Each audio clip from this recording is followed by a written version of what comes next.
नमस्कार, जय हिंद। आप सभी का स्वागत है। अगले कुछ मिनट्स आपके लिए बड़े इंपॉर्टेंट होने वाले हैं। हम आपको ए टू जेड बताने वाले हैं इजराइल और पैलेस्टीन का इशू का। यहाँ पे भारत का रोल भी आएगा और मेंस के क्वेश्चन कैसे आ सकते हैं, प्रीलिम्स का क्वेश्चन कैसे आ सकता है, सब कुछ यहाँ पे होगा। यूपीएससी एंगल से एक जबरदस्त वैल्यू एडिशन करने की कोशिश है। आप सभी का स्वागत है। पूरा आपका ध्यान इस समय इस बोर्ड पे होना चाहिए और हमारे शब्दों को सुनिएगा। आप सभी का स्वागत है। ये रीजन ऑफ पैलेस्टीन और इजराइल की जो आप बात करते हैं, ये अर्लीस्ट सिविलाइजेशन का एक पार्ट है। ह्यूमन हैबिटेशंस कहा जाता है कि जब अराइज कर रहे थे तो यहां पे भी आते हैं, सिविलाइजेशन यहां पे भी आता है। धीरे धीरे समय बदलता है, ब्रॉन्ज एज आ जाता है और इस रीजन को केनान कहा जाता है। तो केनाइट्स यहां पे स्टैब्लिश करते हैं अपना इंडिपेंडेंट सिटी स्टेट्स, जो इन्फ्लुएंस होगा इजिप्ट से, नाइल सिविलाइजेशन से जबरदस्त तरीके से ये इन्फ्लुएंस होगा। आयरन एज में जैसे ही आप आएंगे, आपको दो किंगडम दिखने लगेंगे। एक किंगडम ऑफ इजराइल होगा और एक किंगडम ऑफ जुदा होगा। किंगडम ऑफ जुदा में पैलेस्टीन या फिलिस्तीन्स रहते थे। उस समय से इनका नाम फिलिस्तीन चलते आ रहा है। ये सदर्न पार्ट में रहा करते थे। आप आगे बढ़ेंगे, कॉन्करर की पूरी चीज चालू हो जाएगी। एसिरियंस कॉन्कर करेंगे 8वीं सेंचुरी बीसी में, बेबीलोनियंस करेंगे इसको 600 के आसपास, और पर्शियंस कॉन्कर करने वाले हैं बेबीलोनियन एम्पायर को 539 बीसी में। अलेक्जेंडर का कॉन्क्वेस्ट चालू होने वाला है। पर्शियन एम्पायर को कॉन्क्वेस्ट किया जाएगा 330 बीसी में, beginning a long period of hellenisation in the region, मतलब Greekisation. Second century BC, Hasmonean kingdom conquered most of the Palestine and parts of the neighbouring regions, पर ये वेसल बन जाएगा Rome का। फोर्थ सेंचुरी में, as the Roman empire is going to rechristen, एक नया नाम आएगा, एक नई पहचान आएगी। Palestine would become a centre of Christianity now and attracting pilgrims, monks and scholars.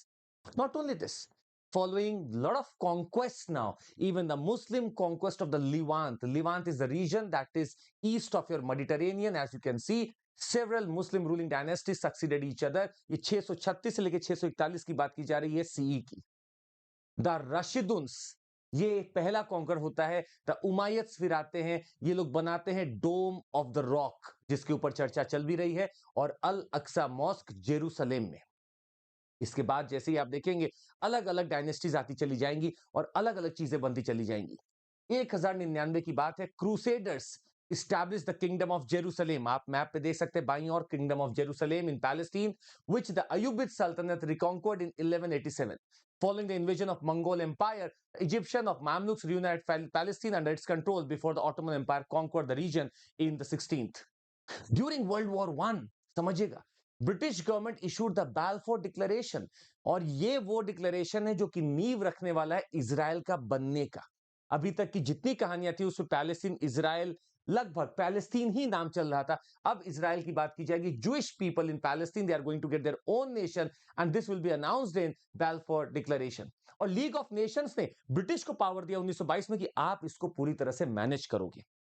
Balfour declaration इनके ही जो प्रवक्ता हैं या अधिवक्ता है जिनके नाम पे पड़ा, ये इशू किया गया था 1917 में by British foreign secretary Arthur Balfour to Lord Rothschild, a leader of the British Jewish community.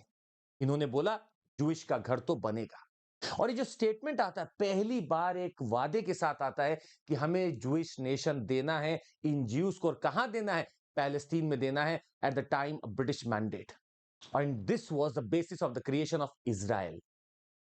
Now please understand, the Levant, as I was talking about, ये बाएं हाथ का पूरा Levant है। Collision between those two movements in the southern Levant upon the emergence of Palestinian nationalism after the Franco-Syrian War in the 1920s escalated into sectarian conflict in the mandatory Palestine in 1930s and 1940s and expanded into the wider Arab-Israeli conflict. अब पूरा विवाद अरब-इजराइल का होने वाला है। लगभग second world war का Holocaust हम सबको पता है, और इस समय जो ज्यूज यहां से भाग रहे थे उनको जगह दिखती थी पैलेस्टीन में। पर ब्रिटिशर्स ने इस बार भी अपना अगला रंग दिखाया। उन्होंने बोला कि मैं यहां पे आने नहीं दूंगा ज्यूज को, क्योंकि वो इजिप्शियन को अपीस करना चाहते थे। 1947 तक की बात की जाए, Jewish population had ballooned to 33% of Palestine, but they owned only 6% of the land.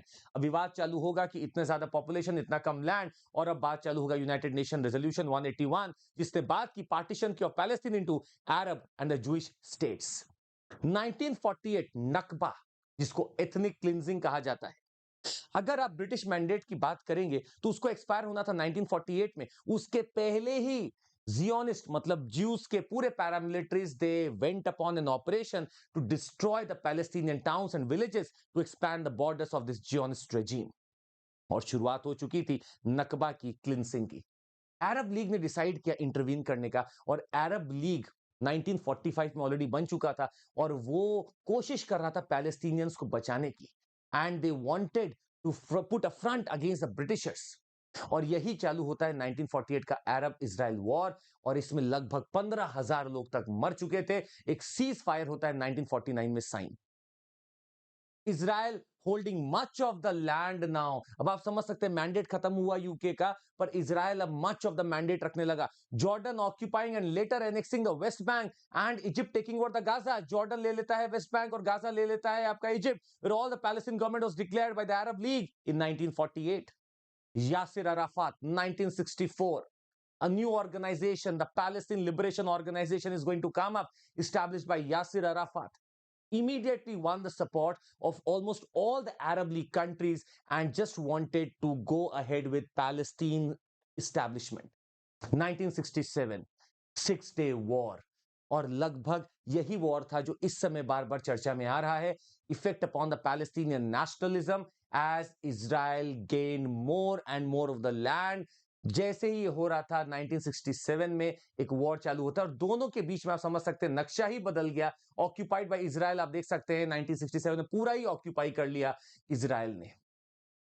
Palestinian base in Jordan collapse with the Jordanian Palestinian civil war. अब ये अगर जॉर्डन के वेस्ट बैंक में भी रहने लगे थे तो वहां पे भी सिविल वॉर चालू हो गया। पीएलओ डिफीट बाय द जॉर्डेनियंस, और जॉर्डन ने पीएलओ को डिफीट कर दिया था और बोला आप निकल जाओ यहां से, साउथ लेबनन में वो जाके रहने लगते हैं, और इजराइल तो पूरा ही ऑक्यूपाई हो चुका था अभी तक। Palestinian base in Jordan collapsed, we have seen that, और पीएलओ डिफीट हो चुका था। अब नकबा की बात करते हैं कि नकबा आखिर है क्या। आप समझ सकते हैं जो हम लोगों ने बोला कि जूइश पूरा उनको एथनिक क्लिंजिंग पे उतर आए थे, और आप लैंड अगर देखते जाएं तो इजरायली ऑक्यूपेशन के अंदर कितनी तेजी से ब्लू कलर बढ़ता चला जा रहा है, और ये सारा ऑक्यूपाई करते चले जाते हैं लैंड को। अगर सेटलमेंट्स की आप बात करेंगे तो सेटलमेंट भी वेस्ट बैंक में बढ़ते ही जा रहे हैं इजरायलीज के। जहां पे एक सुलह हुई थी कि ठीक है आप कुछ एरिया ले सकते हैं, वहां पे इन्फिल्ट्रेशन इतना हुआ कि सेटलमेंट्स इनके बढ़ते ही चले जा रहे थे। अब चालू होता है 1987 का the first intifada. Palestinian intifada erupted in the Gaza strip. दिसंबर 1987 का समय था। इजरायली ट्रक ने 2 वैन पे टक्कर मारी, पैलेस्टीनियन वर्कर्स को मार दिया था, और इसके खिलाफ चालू होता है इंतिफादा। पर इस इंतिफादा को रोकने के लिए, क्योंकि बहुत सारी मौतें हो जाती हैं, ओस्लो अकॉर्ड साइन किया जाता है 1993 में, और एक सीज फायर हो जाता है। पैलेस्टीनियन अथॉरिटी बनती है और एक इंटरिम गवर्नमेंट बनती है that was given granted some self rule in the pockets of West Bank and Gaza. PLO recognised Israel. ये बड़ा इंपॉर्टेंट पॉइंट है कि इस समय ऑस्लो अकॉर्ड में पीएलओ ने इजराइल को रिकॉग्नाइज किया on the basis of two state solution, and effectively signed agreements that gave Israel control of 60% of the West Bank and much of the territories land and water resources. बहुत बड़ी बात है कि control अब मिलने लगा था। पर ओस्लो अकॉर्ड की बात अगर समझेंगे, ये एक अग्रीमेंट है इजराइल और पैलेस्टीनियन के बीच में। ओस्लो 1 की बात करें, formally known as a declaration of principles, pact establish a time table for the Middle East peace process. बहुत सारी चीजें यहां पे हुई थी। It set a time table for elections of the Palestinian Legislative Assembly also. और ये भी क्या था कि कैसे हम लोग धीरे धीरे दो दो डिकेड का जो ये वॉर चला उसको धीरे धीरे कैसे खत्म करेंगे। अगर आप अभी देखें एरिया ए, बी और सी को, तो आप देख सकते हैं area A is actually under the Palestinian control, B Israeli control, C is actually under Israeli control. तो बी वाले पे सबसे ज्यादा कई बार लड़ाई होती है, क्योंकि इजरायली पैलेस्टीनियन कंट्रोल यहां पे बने हुए हैं, और ओस्लो अकॉर्ड के बाद देखा गया ये बढ़ते ही चले गए। 1995 में Israel built an electronic fence and concrete wall around the Gaza Strip, snapping interactions between the split Palestinian territories। एक वेस्ट बैंक अलग हो गया और गाजा अलग हो गया। अब शुरुआत होती है सेकेंड इंतिफादा की। 2000 लिकुड अपोजिशन लीडर आते हैं Ariel Sharon, and he is going to provoke for the Al Aqsa mosque. जब वो घुसेंगे अपनी फोर्सेस को लेके, सारे पैलेस्टीनियन फिर से जाग उठेंगे। और ओस्लो अकॉर्ड के समय आपने देखा कि 1,10,000 जूइश सेटलर रहते थे वेस्ट बैंक में। आज की अगर आप बात करेंगे 7 लाख से भी ज्यादा जूइश यहां पे रहते हैं, और धीरे धीरे यही कारण बनते हैं एक लड़ाई का, एक युद्ध का, जो आज देखने को मिल रहा है। आप इस मॉस्क को देखने की कोशिश करिए और समझिएगा, इस एरिया में जो ईस्ट जेरूशलेम का है और वेस्ट जेरूशलेम का है, ईस्ट जेरूशलेम पैलेस्टीनियन के अंडर में है, वेस्ट आपका इजरायली अंतर्गत है और ओल्ड सिटी बना हुआ है। जो अल अक्सा मॉस्क का कंपाउंड है वो लगभग सारे ही रिलीजन के वॉल्स को टच करता है। एक तरफ क्रिश्चियन क्वार्टर है, एक तरफ मुस्लिम क्वार्टर है, एक तरफ आपका जुडाइज्म का है, और ये धीरे धीरे यही कारण बनता है फाइट का। पीएलओ लीडर यासिर अराफात की 2000 में मृत्यु हो जाती है और सेकेंड इंतिफादा एंड हो जाता है। अब बारी है इलेक्शन की। पैलेस्टीन में पहली बार इलेक्शन होते हैं और उस इलेक्शन से कुछ लोग विक्टोरियस भी बनेंगे। हमास। अब आता है हमास, जो मेजॉरिटी के साथ निकल के आता है, पर हमास को फतह जो कि पीएलओ का एक आउटशूट था वो कभी नहीं चाहता था, इन लोग के बीच में सिविल वॉर हो जाता है। हमास एक्सपेल करता है फतह को, बाहर निकल जाओ गाजा से, और फतह वेस्ट बैंक को रूल करने लगता है। Gaza is being ruled by Hamas. अब गाजा की अगर आप बात करें, इतनी सी एरिया की आप बात कर रहे हैं, ये पूरा का पूरा बिसीज्ड है। इजराइल ने यहां पे एयर लैंड सी ब्लॉकेट्स लगा रखे हैं और इसमें से कोई भी एंट्री नहीं कर पाता है। इजराइल ने 2008, 12, 14 और 21 में लगातार वहां पे असॉल्ट किए हैं, बम फेंके हैं, बहुत सारे लोग यहां पे मारे भी गए हैं।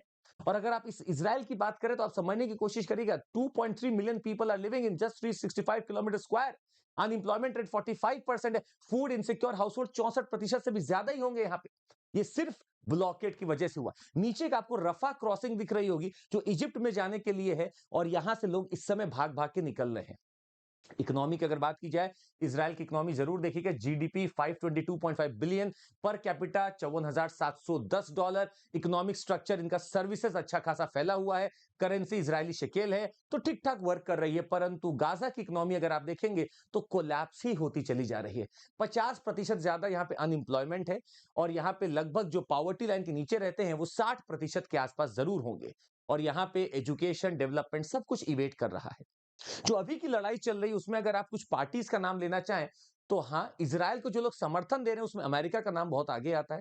भारत ने अभी तक ऐसा तो कुछ नहीं बोला है, पर अमेरिका की एक चाल और रही है। इसने अब्राहम अकॉर्ड साइन कराने की कोशिश की थी ताकि हम अरब इजराइल जो वॉर है उसको खत्म कर सके, पर इसके बावजूद भी जो अब्राहम अकॉर्ड साइन हो रहे थे वो कारगर नहीं हो पाए। समझना पड़ेगा हमें कि भारत की हमेशा क्या ओपिनियन इस पे रहा है। इंडिया का अगर आप पोस्ट इंडिपेंडेंस स्टैंस देखेंगे नेहरू और गांधी जी का, तो इन्होंने कहा था यस, पैलेस्टीन को मौका मिलना चाहिए, and they supported the Palestinian cause. Israel के खिलाफ भी वोट किया हमने यूएन में। इंदिरा गांधी जी के समय या फिर राजीव गांधी जी के समय में भी हमने पैलेस्टीनियन स्ट्रगल का पूरा पूरा साथ दिया है, और हमने बोला भी कि पीएलओ जो है वहां का रिप्रेजेंटेटिव है वहां की चीजों का। स्ट्रॉन्ग टाइज यासिर अराफात के साथ बने थे, और जब इंदिरा गांधी का निधन हुआ था तो यासिर अराफात भी आए थे। पर क्रिटिक्स का मानना है कि प्रो अरब स्टैंस लेके हमें कुछ फायदा हुआ नहीं। अब हमारी चीजें चेंज हो रही हैं। हम लोग अब कोशिश कर रहे हैं अपने आप को इजराइल की तरफ भी ले जाने का। इंडिया ने रिकॉग्नाइज किया इजराइल को 1992 में और अपने फुल डिप्लोमेटिक रिलेशनशिप बना ली। यहां तक कि कारगिल कॉन्फ्लिक्ट में इजराइल ने हमारी मदद की थी, पर पैलेस्टीन और अरब वर्ल्ड चुपचाप खामोश बैठा रहा। इजराइल और इंडिया की अगर आप बात करेंगे तो हमारे पास बहुत सारे पिलर्स है रिलेशनशिप के।